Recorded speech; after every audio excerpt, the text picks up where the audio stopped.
Federal Drive is presented by GEHA, Government Employees Health Association, proudly providing health and dental benefits to federal employees and their families. Visit GEHA.com. A new executive order sets up a pathway for companies to share advanced artificial intelligence models with federal officials ahead of public release, giving the government earlier visibility into emerging capabilities and the risks that they could pose. Joining the Federal Drive earlier to explain how this is playing out was Alex Hastings, a partner at Morgan Lewis. It has been a little over a month since the executive order promoting advanced artificial intelligence, innovation, and security was released. So now that folks have had some time to live with it, what is this EO really doing? What do you think the key takeaways are from this executive order? So Terry, the EO really does two things, and it's a really interesting development, and I think it's good both for the government as well as for industry. The EO does, first, it creates a foundation for an AI cybersecurity clearinghouse for the assessment of frontier AI models. And the other thing it does, which isn't getting as much attention, but I think is equally important, is it directs executive agencies to assess and continue to the development of AI capabilities for government use and critical infrastructure operators. So think about rural hospitals, community banks, local utilities, things like that. For a long time, the government approached technology by regulating it after the fact. This executive order tends to lean in the other direction, working with companies while the technology is still being developed. What do you think changed that made this earlier, closer collaboration feel necessary? Well, talking to people in industry, it's a welcome change, and it's a change that I think needed to happen and potentially not soon enough because, as tech is being developed and as tech changes, the development changes quickly. And, companies are interested in getting to market, getting to business, getting to consumers, and meeting the demand. And, as regulatory attorneys, policymakers know well, sometimes regulations can't keep up with that as hard as they may try. And so by taking this approach where, regulation may come, after the fact, it helps to ensure that, government is collaborating with industry, is being kept informed, is working with industry, but allows tech companies to continue to develop and go to market at speed. So the order sets up this voluntary framework for working with companies who are developing these frontier models, and it has the idea that companies will provide the government access to those models before they're released. How do you see that actually playing out on the ground? So there's a lot of considerations, I think, that and questions that the executive order leaves open as to how this will play out in practice. One of those questions, or several of those questions, include, how companies are going to structure their collaborations with the government, including confidentiality considerations, cybersecurity considerations, if they're providing their frontier models to the government, insider risk, intellectual property is another one. All of these are issues that I think before any model is shared with the government or any collaboration occurs, need to be thought through by a developer.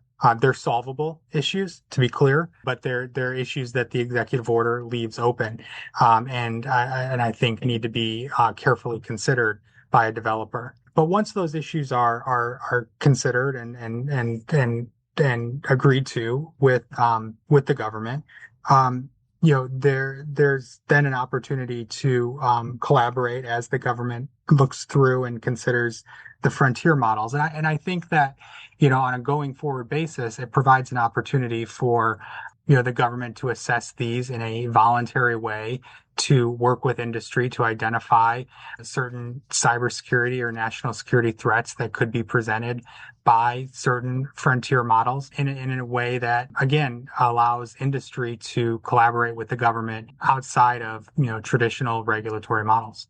Alex Hastings is a partner at Morgan Lewis.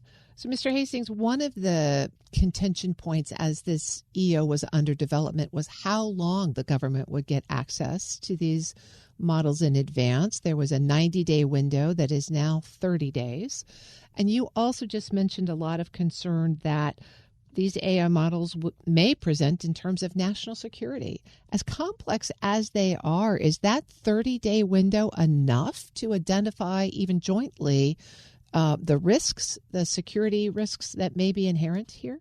Yeah, I think this is an evolving framework. I think CISA and others will have to consider sort of what is possible within 30 days. It goes back to the beginning of our conversation, in which this technology is rapidly developing, and so whereas a 90-day model may have presented certain benefits, a 30-day model allows the government to see the frontier model at a state when it's closer to the release date. And so I think there's certain benefits to a 30-day model. And it also allows, for, developers who may not have been, able or willing to agree to a 90-day model to participate in a 30-day model. So, I think there's certain trade-offs to the length of time. And I think that, the 30 days was what was able to be agreed to here.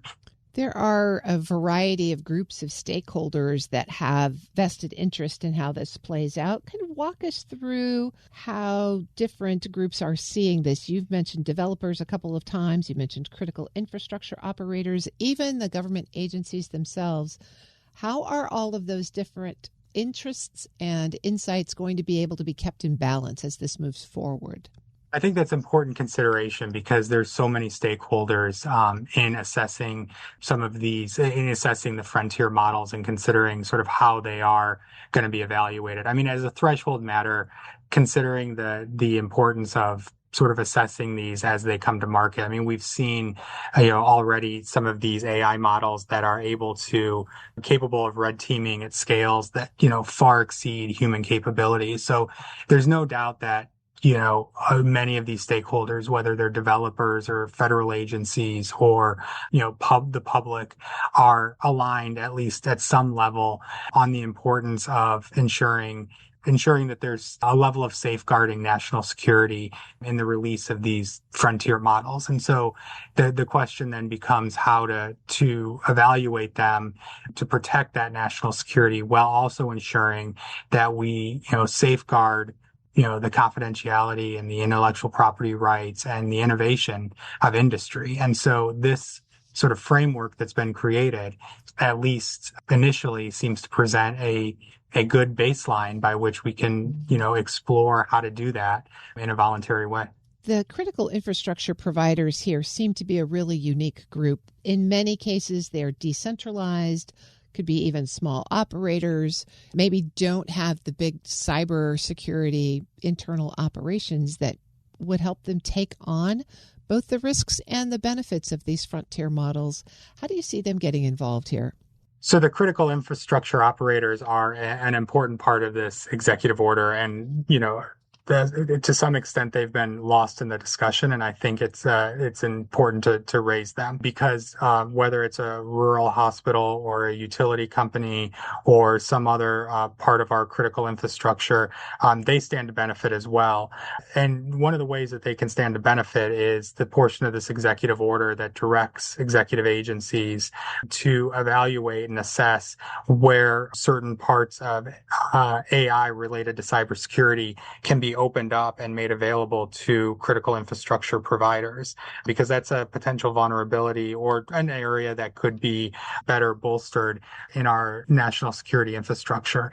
And in fact, another area of the EO that's interesting that could benefit these critical infrastructure providers is the directive in the EO that to OMB to look for federal grant funding that may be available to support AI for these providers as well. So while the frontier model collaborative process is probably the most important and sort of newsworthy portion of the EO, the support to some of these critical infrastructure operators and the opportunities it creates for them is also an important point not to be lost. This space is moving so quickly. This EO seems to be flexible with some guidance, but let's just say a year down the road, what would you hope to see that would be different in how the government and industry relate to each other around these frontier models that would give you the indication that this framework has been effective?